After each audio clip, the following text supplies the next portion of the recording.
Hi, and thank you for tuning in to the Daily Dose for Spiritual Growth. We're going to continue on in the book of Psalms. We'll be here for a while, but today we are focusing on Psalm 72. This psalm is very interesting as it's written by King Solomon. If you know biblical history, King Solomon was one of King David's sons. And this is such an interesting psalm because it's almost like a prayer to the Lord, asking and beckoning God as one king is praying for his son who will become king to live justly and righteously. And really, as I read through this psalm, it reminds me of the kings or the leaders that we have in our culture today. Let me just read to you verses 1-5, and then we'll talk about it. It says, "Give your love of justice to the king, O God, and righteousness to the king's son. Help him judge your people in the right way. Let the poor always be treated fairly. May the mountains yield prosperity for all, and may the hills be fruitful. Help him to defend the poor, to rescue the children of the needy, and to crush their oppressors. May they fear you as long as the sun shines, as long as the moon remains in the sky. Yes, forever." You know, like I said, this psalm is one king who's lived as a ruler, and he understands the pressures, he understands the responsibilities, he understands all the different needs that are being put in front of him on a daily basis and decisions that have to be made by him. And yet he knows culturally that his son will become king next. And so he's taking time to go to the Lord and to pray and to cry out to God that his son would honor God in how he rules. As you read through this psalm today, I want us to be challenged to think about the world leaders that we have in today's culture. It's so easy to criticize. It's so easy to even get down or depressed when we think about maybe the presidents, the governors, the different rulers in our school districts, and maybe you don't agree with the way that they lead. Maybe you're frustrated because it's not evident through their life and their choices that they even know God, let alone honor him. And you feel like the way that our world is going is wrong.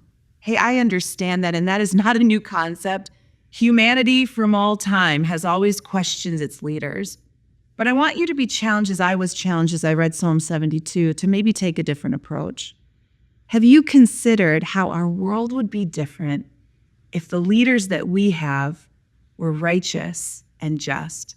You see, that's the prayer of this king for his son. And really, if you look at the godly leaders in the Bible, Jesus himself being number one, that's how he led. How would our world leaders, how would our world be different if they led from a place of justice and righteousness? How about the next time you see or hear about a leader on the news? What if you took that as a prompt to pray for them? To pray for their eyes spiritually to be open to God, to recognize their need for him, because beyond their role on earth, number one, they're a person. They're a person that Christ died for and that he loves desperately, that he was willing to give his very son's life for, just like you and me. And so what if first, before the criticisms, before the tallying up of their right and wrong choices, what if we prayed for them to know Christ? What a game changer that would be. I know it's completely changed my life.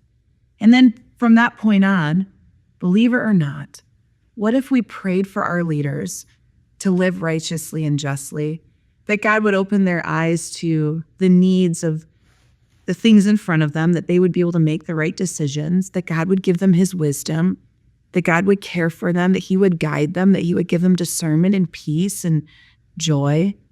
What if we prayed for them and committed to pray for them?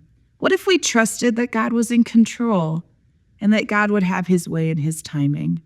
And what if we didn't put our trust in the leaders, but we put our trust in the ultimate king, which is God the Father on the throne? Let's think about those things today, and maybe our hearts will be prompted the next time we hear the name of a leader, a decision that was made, and our heart begins to get a little nervous. What if instead we begin to pray? Hey, I want to thank you so much for tuning in today, and I hope to see you again tomorrow for another Daily Dose for Spiritual Growth.